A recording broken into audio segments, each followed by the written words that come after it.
Hi, this is Khushbu with a new chapter, probability. So, first question is, what is probability? Probability is something, it's the measure of likeliness for something to happen. That means, किसी चीज के होने के क्या chance है, होने का या ना होने का क्या चांस है, that is probability. So, probability is something like, let's suppose, probability of an event, किसी भी चीज की probability बेसिकली क्या होती है? नंबर ऑफ इवेंट्स और टोटल नंबर ऑफ इवेंट्स. किस चीज का होना या ना होना आप उसको निकालते हैं इस तरीके से, नंबर ऑफ आउटकम्स आपके number of events upon total number of events. अब सबसे पहले let's suppose this is a snooker board. मान लेते हैं इट्स अ स्नूकर बोर्ड. यहाँ पे डिफरेंट डिफरेंट कलर्स की बॉल्स हैं. This is the black ball, this one the green ball,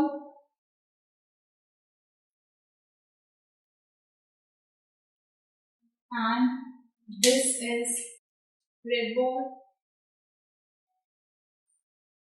another one is blue ball. अब अगर मैं आपसे पूछूं कि यहाँ पर ब्लैक बॉल के आने की प्रोबेबिलिटी क्या है, तो ब्लैक बॉल्स यहाँ पर है कितनी? 1. जिसकी मांगी जा रही है, इस इवेंट के बारे में बात हो रही है, वो यहाँ पर क्या है? 1. टोटल नंबर ऑफ इवेंट्स कितने हैं हमारे पास? टोटल है 4. सो ब्लैक बॉल की यहाँ प्रोबेबिलिटी है 1/4. सेम वेज लेट्स सपोज अगर यहाँ पे 2 ब्लू बॉल्स हैं, there is 1 more black ball. Now अब मैं आपसे पूछूं यहाँ पे ब्लू बॉल्स की प्रोबेबिलिटी क्या है? सो टोटल ब्लू बॉल्स कितनी है आपके पास? 2, मतलब number of events. Total events 1 2 3 4 5 6, total है 6. 2 1s 2 3s, आपके पास प्रोबेबिलिटी आई ब्लू बॉल्स की 1/4. So this is how we find the probability. And आप अगर एक चीज ध्यान दें, प्रोबेबिलिटी कभी भी आपकी 0, 1 और 0 के बीच में लाई करती है हमेशा. अगर कोई भी इवेंट हो सकता है, अगर कोई उसके होने का चांस है, तो हमेशा 0 और 1 के बीच में लाई करेगी. लेट्स सपोज हमारे पास कॉइन है. कॉइन की एक साइड आपका हेड होता है, एक साइड आपका टेल होता है. अगर आप उसे उछालते हैं, कॉइन को टॉस करते हैं, तो या तो हेड आ सकता है या टेल आ सकता है. तो हेड या टेल में से, ये हमारा कॉइन था, इस पे या तो हेड आएगा या टेल. अगर मैं कहूँ यहाँ पर हेड आने की प्रोबेबिलिटी क्या है, तो हेड सिर्फ एक ही है और टोटल हमारे पास कितने साइड्स हैं इसके? 2, 1/4. मैं कहूँ यहाँ पर टेल आने की प्रोबेबिलिटी क्या है, तो टेल भी एक ही है.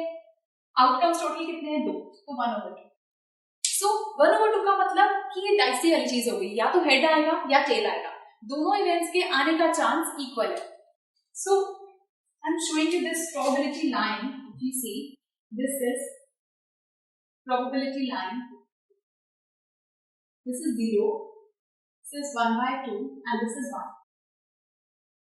0 का मतलब हुआ अगर probability 0 आ रही है, that means वो event हो ही नहीं सकता, वो possible ही नहीं है. So उस event के लिए होगा which cannot occur, जो event हो ही नहीं सकता, impossible case. 1 आने का मतलब है probability कि बिल्कुल sure case है कि हाँ आएगी. That means certain event, certainly occur. Half आ रही है, हाफ मतलब जैसे ये था, या तो ये या ये. सो ये भी हो सकता है, वो भी. मे और मे नॉट अकर इवनली, दोनों का इक्वल चांस है, होने का भी और ना होने का भी. 0 से हाफ के बीच में है, that means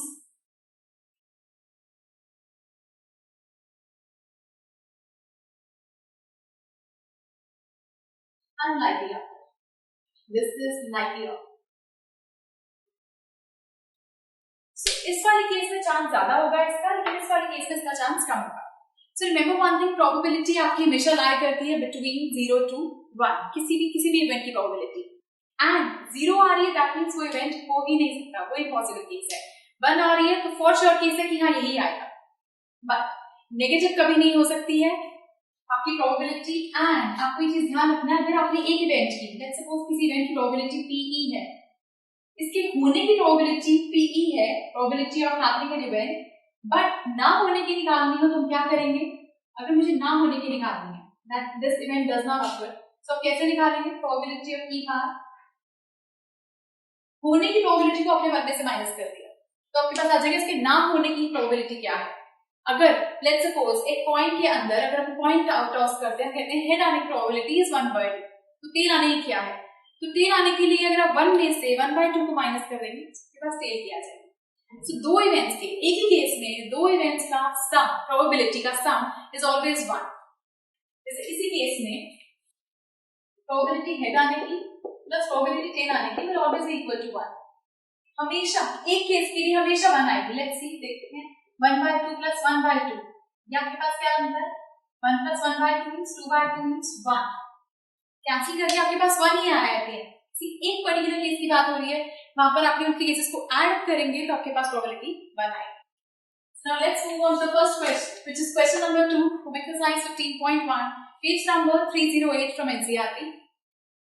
The question is, which of the following experiments have equally likely outcomes?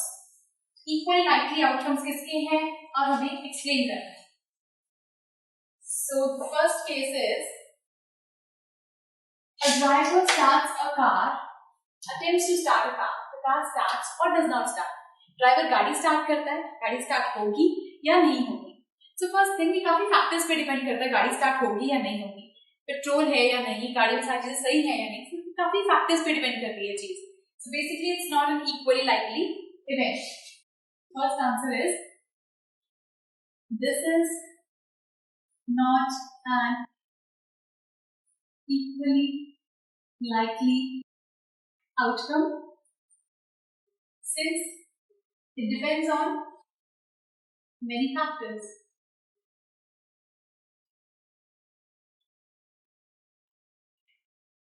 Next में आपसे पूछ रहा है, a player attempts to shoot a basketball. एक प्लेयर बास्केटबॉल शूट करता है, she or he shoots or miss the shot. अब वो शूट कर पाएगा या नहीं कर पाएगा, अब डिपेंड करता है वहां पर लड़का है या लड़की है, दोनों की एबिलिटी अलग अलग है। सो इस चीज में यहाँ पर भी आपको नहीं बताया गया है कि कौन ज्यादा केपेबल है, कौन ज्यादा बेटर है, तो यहाँ पर भी हम इसका आंसर नहीं दे सकते। This is not an equally likely outcome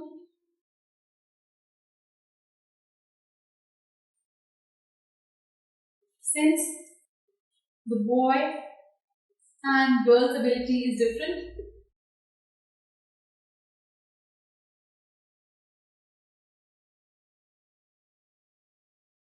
and it is not mentioned in the question. Question में आपको बताई नहीं गई ये चीज।